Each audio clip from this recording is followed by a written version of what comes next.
En condiciones climáticas adversas, como puede ser el frío, nuestro cuerpo necesita un mayor aporte de nutrientes para afrontar los específicos requerimientos energéticos. Es decir, las temperaturas bajas nos invitan a consumir alimentos y platos más contundentes y ricos en hidratos y grasa. De ahí que tendamos a pensar que el frío da hambre, pero ¿esto es un mito o es una realidad? Para salir de dudas contamos con Carla Peñafiel, ella es enfermera y nutricionista. Hola Carla, encantada de hablar contigo estos minutos. Hola, ¿qué tal? Muchas gracias a vosotros por contar conmigo y encantada como siempre. Tengo que hacerte la pregunta que yo hacía al principio. ¿Mito o realidad que el frío da hambre? Bueno, sobre todo yo creo que es una realidad, ¿no? Y para verificar esto, pues tener en cuenta un concepto muy importante que es la termogénesis, que es la producción de calor por nuestro organismo. En esa producción de calor va a haber un gasto energético, ¿no? De lo que hablabas al principio, y tenemos que tener en cuenta dos componentes principales, que es la grasa. Hay dos tipos de grasa, la grasa blanca o ese tejido adiposo blanco y un tejido adiposo marrón. La grasa es fundamental en todos nosotros. Y bueno, decir que este tejido adiposo blanco tiene una función de reserva energética y este tejido adiposo marrón se encarga de esa producción de calor, de esa termogénesis principal. ¿Cómo se relacionan, ¿no? ellos dos entre sí? Bueno, pues ante una exposición al frío hay un aumento del metabolismo, ¿no? Hay un aumento de ese gasto energético y ese tejido adiposo marrón va a tirar de las reservas energéticas y la va a transformar en energía, en el gasto energético, ¿no? En gasto de calorías. Entonces, probablemente, ¿no? Antes esa exposición al frío pues haya un mayor gasto energético y nos dé mayor sensación de hambre y querer comer de más, ¿no? Os he traído también este artículo que me ha parecido maravilloso, que analizan un poco la exposición, esa inmersión en agua fría, que hoy en día también está muy de moda, ¿no? El meterse en baños de agua fría. Bueno, pues aquí vieron que también ante una exposición al frío, ¿no? Pues podemos ver en ese diagrama de barras, en la zona azulita, pues que hay un aumento del gasto de calorías a lo largo del día, ¿no? Al hacer esta inmersión en agua fría. ¿Quiere decir que la tengamos que hacer todos?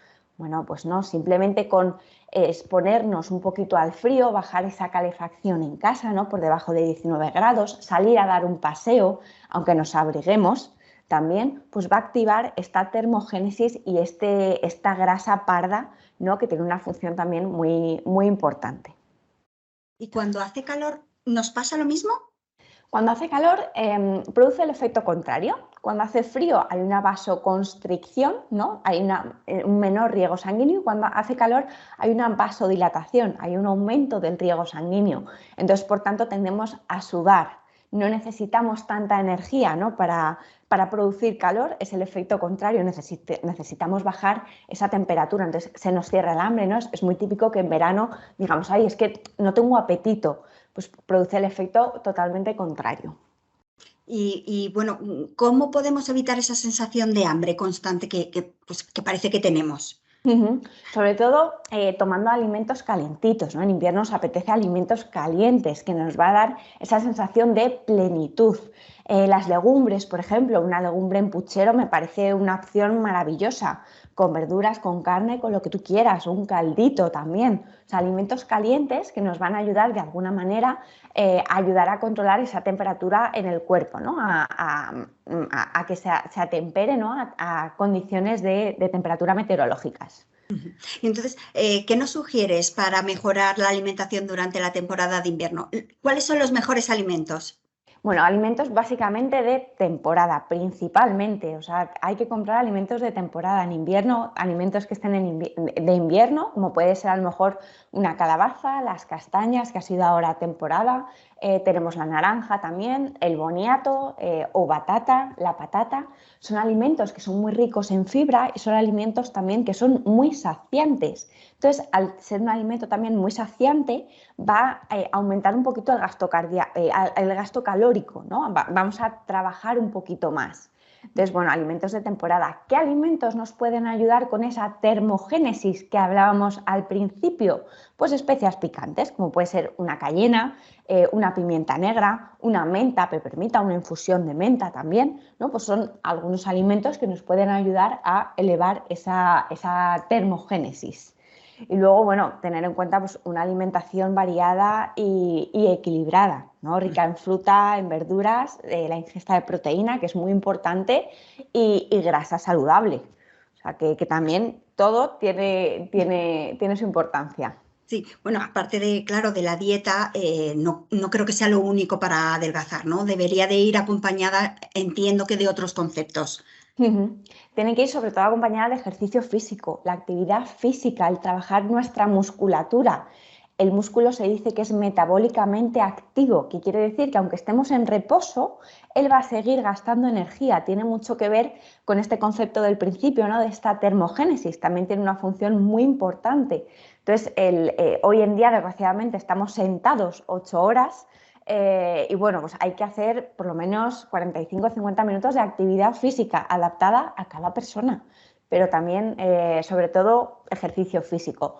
Otro factor también muy importante, ¿no? Los ritmos circadianos, el sueño. Estudios últimamente pues, relacionan mucho la calidad del sueño con y la producción de melatonina con esta grasa parda que hablábamos también al principio, que se encarga de producir calor. Si tú no tienes un buen descanso, si tus niveles de melatonina, ¿no? Ese componente que nos da el descanso, pues se va a ver un poco alterado esta termogénesis. También tener un poco en cuenta tanto la exposición solar, la vitamina D, el sol, también es fundamental. O sea, que sueño, descanso, ejercicio físico y alimentación, ¿no? ¿Qué nos puede afectar también negativamente? Pues bueno, ambientes muy cálidos, ¿no? El no exponernos a ese frío, o sea, también va a hacer que esa termogénesis baje bastante, ¿no? Últimamente pues tenemos las calefacciones muy altas, entonces bueno, esa exposición al frío también es necesaria, pero controlada. Y has hablado del sueño, yo no sé qué hábitos podemos tener para mejorar esa calidad del sueño que es tan importante para muchas cosas. Eso es, sobre todo llevar unas rutinas. Yo creo que sería lo principal que dicen muchos expertos, ¿no? El llevar tu rutina, sobre todo intentar cenar 2 horas antes de irte a dormir para que esa digestión esté hecha, ¿no? Ingesta hídrica, sobre todo, alimentación variada y equilibrada, ejercicio físico que nos va a mantener descansados también, o sea, es fundamental también activarse, pero también luego nos va a mantener un buen descanso, nos va a favorecer en el descanso. Y luego, bueno, suplementación en determinadas ocasiones, pero bueno, principalmente si llevamos un hábito de vida saludable, unos hábitos de vida saludables, yo creo que podemos alcanzar, ¿no? un buen estado de salud y bienestar. Pues interesantes consejos, Carla. Un placer pasar estos minutos charlando contigo, de verdad. Muchas Muchas gracias gracias. a vosotros.